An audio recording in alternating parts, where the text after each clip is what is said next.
Imagine running a business where customers pay you upfront and you don't have to pay suppliers until weeks or months later. That's Amazon. And that's how they fund massive growth without having to borrow a dime. I'll walk you through exactly how it works by breaking down their real reports.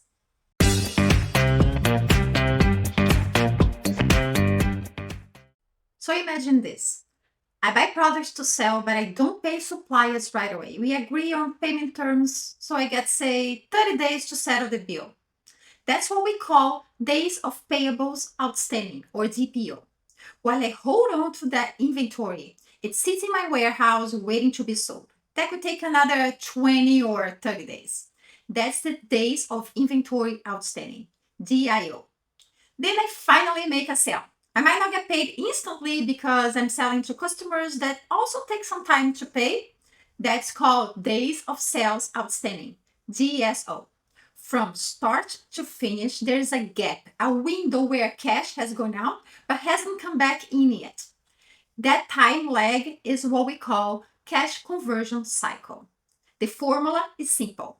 Cash conversion cycle equals to DIO plus DSO minus DPO. The cash is tied up in the business from buying products to selling them to finally getting paid. The shorter the cycle, the faster you turn your inventory into cash. And if that number is negative, like it is for Amazon, it means they get cash before they even pay suppliers. That's not just efficient, it's powerful. And here's the key. Managing your cash conversion cycle is one of the most effective ways to improve cash flow without cutting costs or raising capital. You don't need to be Amazon to do this. Every business can optimize how long it holds on to inventory, how fast it collects payment, and how long it waits to pay suppliers. And now let's look at Amazon actual numbers to see how it plays out. Now let's break down how we calculate Amazon's cash conversion cycle using its 2024 financials. We start by looking at inventory, both at the beginning and the end of the year. Taking the average of those two balances gives us a more realistic view of what Amazon held on hand throughout the year. Then we compare the average to the total cost of sales. That tells us what percentage of the year's cost was tied up in inventory. To turn that into something more intuitive like days, we multiply by 365. That gives us the days of inventory outstanding, how long on average product sits before being sold. We use the exact same logic for accounts receivable. Now we take the balance and compare it to total sales because here we are asking how much of our revenue is still sitting in accounts receivable waiting to be collected. That will give us days of sales outstanding. And finally, for accounts payable, we do the same. We compare the average amount Amazon owes to its supplier to the cost of sales because we want to know how long are they taking to pay their bills. That gives us days of payables outstanding. Once we have those three numbers, the formula is simple. Inventory days plus receivable days minus payables days. In Amazon's case, that results in a negative cash conversion cycle of around 32 days, which means they get paid almost a month before they pay anyone. And this is not by chance. Amazon actually says that in the 10K. Seeks to return revenue quickly and collect from consumers before payments to vendors are due. Now, Amazon can do this because it does it at scale.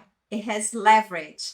It has a massive order volume, global supplier networks, a brand the vendors need to work with. That gives them power. I got the power! That's their strategy and it works. But here's something most people miss. There is more to cash flow timing than just cash conversion cycle. The CCC focuses on inventories, receivables, and payables, the core operating cycle. But in the 10K, for example, Amazon also reports changes in other accounts that impact working capital and cash timing. For example, we can see here unearned revenue. It increased by over 4 billion, which means Amazon collected cash before delivering services. Accrued expenses went down. That's cash going out. Other assets, including prepaid, went up. More cash tied up early. These don't show on the CCC formula, but they still affect how much free cash Amazon has on hand. And just like a DIO or DSO, you can convert these into cash timing days using the same logic. For example, that 4 billion on unearned revenue, that's equal to about 2.5 days of sales collect in advance. The increase in other assets, roughly 15 days of COGS locked away early. When we factor those in, Amazon's net cash cycle is still deeply efficient, but it paints a more complete picture. It's not just about a formula, it's about how the whole working capital engine runs. So, what does a negative 31.7-day cash conversion cycle actually means in practice? It means Amazon gets paid before it even pays its supplier, and that gives them an incredible financial edge. Think about this. If you're collecting cash before you have to pay out, you don't need to borrow money to run your business. You don't need to raise equity. You don't even need to rely on your own reserves. Your suppliers are financing your operations for free. This is a massive advantage in retail, where margins are already tight and capital is everything. Amazon turns over huge volumes with very thin margins, but thanks to its negative cash conversion cycle, it still generates a strong cash flow. Let's put it into perspective. When customers pay upfront, especially through credit cards, that money is in Amazon's hand almost instantly. Meanwhile, they've negotiated with suppliers to delay payments for 90, even 100 days. So during that window, Amazon is sitting on cash, and that cash can be used for everything: expanding fulfillment centers, investing in new tech, funding AWS, or even just earning interest. It's a financial flywheel. The more Amazon sells, the more cash it holds temporarily, the more it can reinvest, which fuels even more growth. And let's not forget, this isn't easy to replicate. Amazon pulls it off because of its scale, its operational discipline, and its bargaining power. Thousands of vendors depend on them, and that gives Amazon serious leverage.